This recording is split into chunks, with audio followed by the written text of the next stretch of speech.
ഓരോ ദിവസവും എൻ്റെ അവസ്ഥ ഇതാണ്. ഉള്ളിൽ നിറയുന്ന ഈ സങ്കടം ആരോടും പറയാനാവില്ല. നിർത്താൻ കഴിയാത്ത ചിന്തകൾ എന്നെ ശ്വാസം മുട്ടിക്കുന്നു. എല്ലാവർക്കും ഇടയിലും ഞാൻ തനിച്ചാണെന്ന് തോന്നിപ്പോകുന്ന നിമിഷങ്ങൾ. അതെ, ഞാൻ തനിച്ചാണ്. ആരും കാണാതെ ഒളിപ്പിച്ചു വെച്ച ഒരു കപട ചിരി മാത്രം ഇപ്പോൾ ബാക്കി. പുറമേ ഞാൻ ശാന്തമായിരിക്കാം, പക്ഷേ ഉള്ളിൽ ഞാൻ തകർന്നിരിക്കുകയാണ്. വാക്കുകൾക്ക് പറയാൻ കഴിയാത്തത് പാട്ടുകൾ എന്നോട് പറയുന്നു. അതെ, ഞാൻ എൻ്റെതായ ഈ ലോകത്ത് ഒറ്റയ്ക്കാണ്.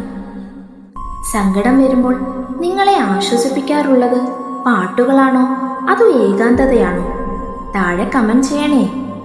ഇതുപോലെയുള്ള ഹൃദയസ്പർശിയായ ചിന്തകൾക്കായി ഈ ചാനൽ സബ്സ്ക്രൈബ് ചെയ്യാൻ മറക്കല്ലേ.